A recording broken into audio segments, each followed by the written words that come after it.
Assalamualaikum warahmatullahi wabarakatuh. Nama saya Agus Hartono, Ketua Harian Situs Pojok Persada Soekarno Kediri. Situs itu adalah sebuah kawasan yang dimana kawasan itu adalah mempunyai nilai sejarah. Jadi ada benda cagar budaya, ada bangunan cagar budaya, ada situs cagar budaya. Jadi kalau benda cagar budaya adalah berupa benda, kalau bangunan mungkin bisa berupa gedung, ya, berupa benteng, berupa masjid, berupa rumah, berupa candi. Tapi kalau situs itu berarti termasuk areanya, kawasannya. Untuk situs Bung Karno ini ada benda cagar budaya, ada bangunan cagar budaya, dan ada situs. Karena di halaman ini banyak tempat-tempat yang lekat dengan Soekarno. Misalkan di sini ada pohon dulu bapaknya Bung Karno ketika pacaran dengan ibunya, mengambil bunga ini ketika mau menikah. Kemudian ada di depan situ ada tempat Bung Karno bermain dan jatuh, ada petilasannya. Bung Karno belajar pidato. Ini berada di Dusun Rapa, Desa Pojok, Kecamatan Wates, Kabupaten Kediri. Ya, ini adalah tempat di mana Bung Karno dulu tinggal di sini. Di antara satu peristiwa yang penting adalah pergantian nama dari Kusno menjadi Soekarno. Jadi Bung Karno itu namanya Kusno ketika sakit-sakitan di Jombang, kemudian dibawa ke sini menjalani pengobatan oleh Raden Mas Mendung atau Den Mas Mendung. Kemudian namanya diganti dari Kusno menjadi Soekarno, berada di tempat ini. Namun bukan hanya itu, setelah beliau berganti nama, tinggal beberapa saat di tempat ini.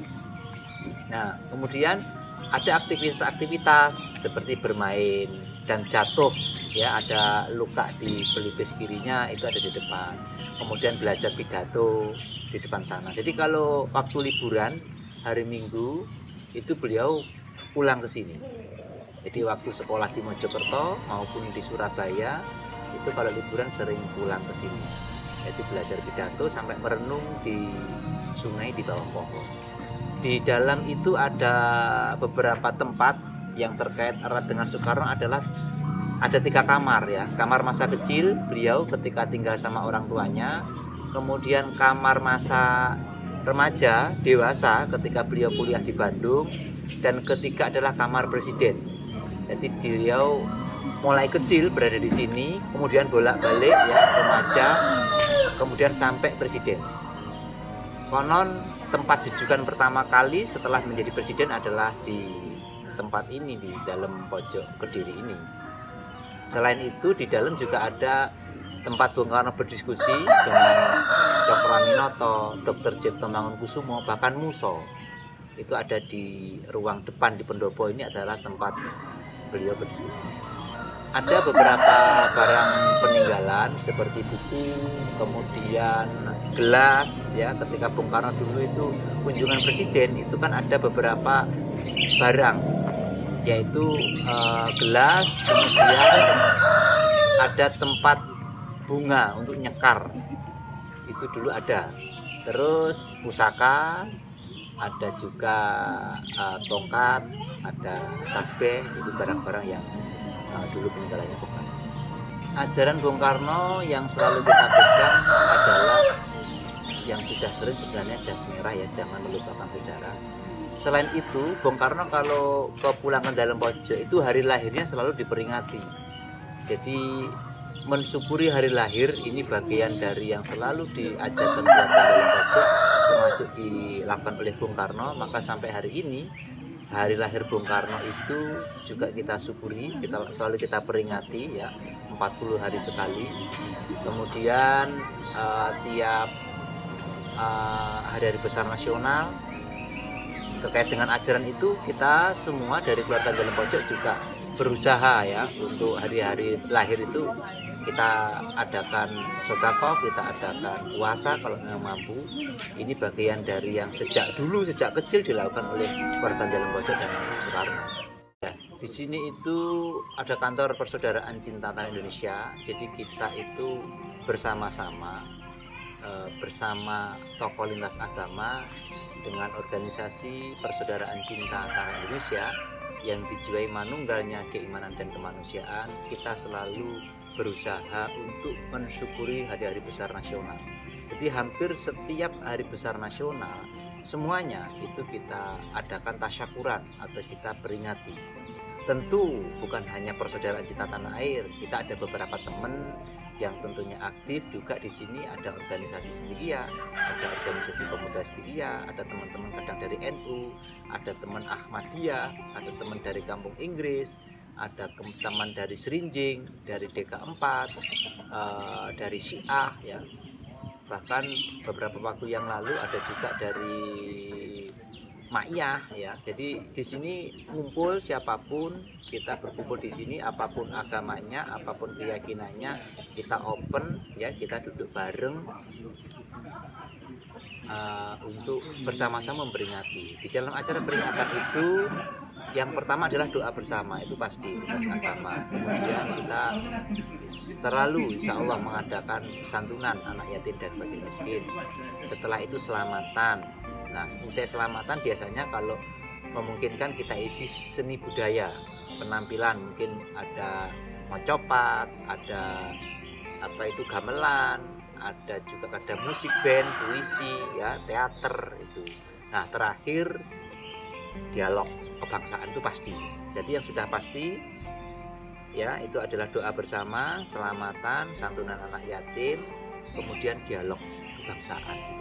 Itu menjadi agenda rutin. Adapun pentas seni itu sesuai dengan kondisi kita, sesuai menyesuaikan waktu. Karena ini kadang-kadang di 1 bulan ini aja kita ada 3 event ya.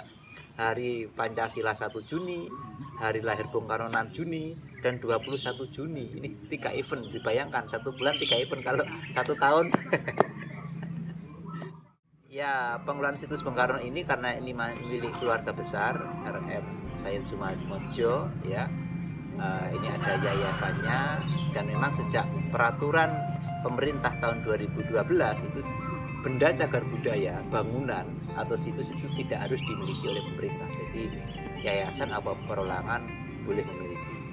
Nah, karena ini sudah menjadi cagar budaya, kita terima kasih kepada pemerintah Kabupaten Kediri bahwasannya di situs ini diberi 1 cupel ya, juru pelihara. Jadi mereka yang membersihkan setiap hari, kemudian menemui atau guide khusus untuk Sabtu dan Minggu setidaknya, atau kunjungan-kunjungan tertentu. Jadi dari pemerintah memberikan cupel ya, kita terima kasih sekali.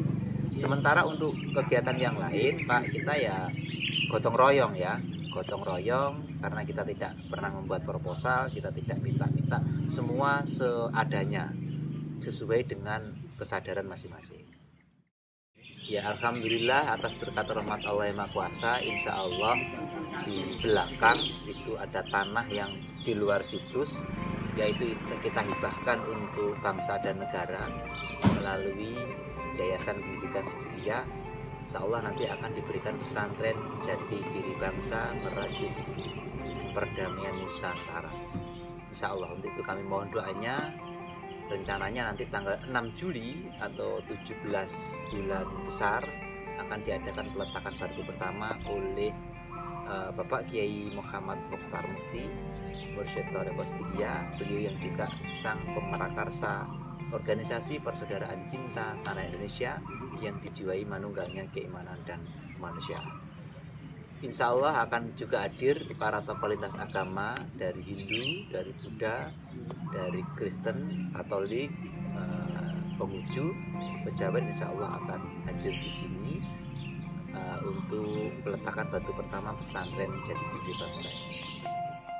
Semoga pesantren ini senantiasa dalam lindungan berkat rahmat Allah yang Maha Kuasa, dan semua yang terlibat senantiasa mendapatkan berkat rahmat Allah yang Maha Kuasa. Untuk itu kepada siapapun warga negara Indonesia apabila ingin berpartisipasi, ikut membantu tenaga, ikut membantu apapun, kita terima asal kita tidak mengajukan proposal. Kira-kira demikian. demikian. Terima kasih. Assalamualaikum warahmatullahi wabarakatuh. Salam berkah rahmat Allah yang Maha Kuasa.